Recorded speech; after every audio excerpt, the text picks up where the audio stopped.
सेठ गिरधारी लाल कालीवन गांव का जमींदार था। उसके पास ढेर सारे खेत थे जिन पर काम करने के लिए उसने बहुत से मजदूरों को बहाल कर रखा था। वो कंजूस था, लेकिन धन जमा करने वाला सामान्य कंजूस नहीं, बल्कि धन खर्च करते समय उसे कंजूसी करने में बड़ा मजा आता था। वो मजदूरों को पूरी मजदूरी नहीं देता या किसी बहाने से दूसरे दिन पर टाल देता था। बेचारे गरीब मजदूर इसलिए चुपचाप रह जाते थे कि कहीं और उन्हें शायद काम न मिले। चालाक सेठ किसी शुभ दिन या त्योहार के दिन का इंतजार करता और उस दिन मजदूरों को बुलाकर उनकी मजदूरी का केवल एक हिस्सा ही देता। वो भी इसलिए दे देता था ताकि मजदूर उसे गाली गलौज न दे।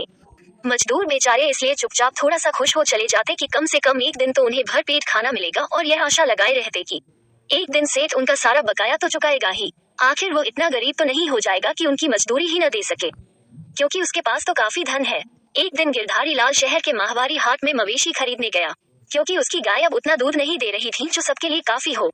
बाजार में उसने 2 गायों को पसंद किया और मोल भाव कर दाम तय किया। अचानक उसे याद आया कि पैसों की उसकी मखमली थैली घर पर छूट गई। अब वह दुविधा में पड़ गया। वो सौदे को हाथ से जाने देना नहीं चाहता था। वो जानता था कि मवेशी का सौदागर कल तक इंतजार नहीं करेगा और किसी के हाथ गायों को बेच देगा। उसने सोचा कि उसे किसी न किसी तरह पैसों का जुगाड़ वही करना होगा ताकि उसी दिन गायों को घर ले जा सके। गिरधारी लाल किसी महाजन की तलाश करने लगा। बाजार के पास ही उसे एक महाजन मिल गया, लेकिन किसी जमानत या सुरक्षा के बिना उधार देने को तैयार न था। सेठ के पास उस समय सोने की मूठ वाली कतार थी जो उसे उसके दादा ने भेंट में दी थी। घर से बाहर जाते समय डाकुओं के डर से वो इसे हमेशा अपने पास रखता था। सेठ गिरधारी लाल ने अपनी कतार दिखाते हुए महाजन से कहा, ये हमारी पुश्तैनी कतार हमारे दादा की भेंट है। ये हमारे लिए अमूल्य है, साथ ही इसकी मूठ सोने की है, लेकिन लाचारी है इसलिए इसकी जमानत मैं देने को तैयार हूँ। महाजन कतार की जमानत पर उसकी जरूरत भर ऋण देने को तैयार हो गया। गिरधारी लाल ऋण लेकर और कुछ दिनों में ऋण लौटा कर कतार वापस ले जाने का वादा करके बाजार चला गया और उन गायों को खरीद कर उन्हें एक युवक की सहायता से अपना गाँव ले आया। गिरधारी लाल कई सप्ताह बल्कि कई महीनों तक महाजन को ऋण चुकाने नहीं गया। महाजन धीरज के साथ इंतजार करता रहा और सोचता रहा कि सोने की मूठ वाली कतार को क्या करे, क्या उसे बेचकर सूद के साथ ऋण का पैसा वसूल कर ले। लेकिन महाजन से कतार कौन लेगा, उल्टा कोई देख लेगा तो जितने लोग उतनी तरह की बातें बनाएंगे और उसकी प्रतिष्ठा धूल में मिल जाएगी। इसलिए वो चुपचाप रहा और उसने जमींदार के पास अपने नौकर को भेजने का निश्चय किया। जब नौकर जमींदार के घर आया तो वो घर पर नहीं था।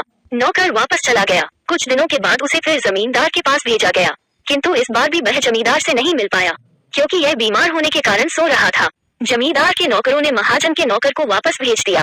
महाजन इस आशा से कि जमींदार मेरे नौकर के जाने का संदेश पाकर ऋण लौटाने के लिए स्वयं आ जाएगा, कुछ और दिनों तक धैर्यपूर्वक सब सहता रहा। उसके बाद निराश होकर उसने एक योजना बनाई। जब अगली बार नाई सुखराम उसके बाल काटने आया तब उसने उसे सारी कहानी बता दी और साथ में ये भी कहा कि उसकी कतार कहीं गायब हो गई है। अच्छा यही होगा कि जमींदार ऋण वापस कर अपनी कतार लेने न आए।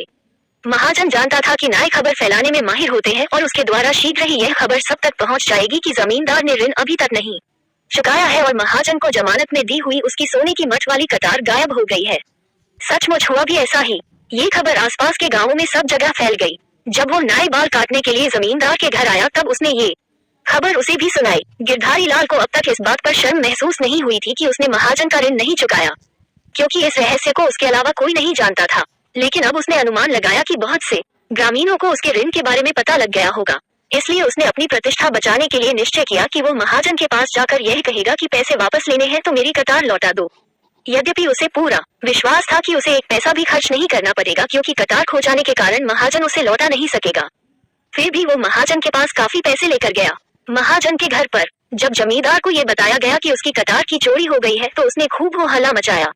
किसे विश्वास होगा कि महाजन जमानत के लिए कतार रखेगा? उसने ऊंची आवाज में चिल्लाते हुए कहा। उसने सावधानी पूर्वक सोने के दस्ते की चर्चा नहीं की।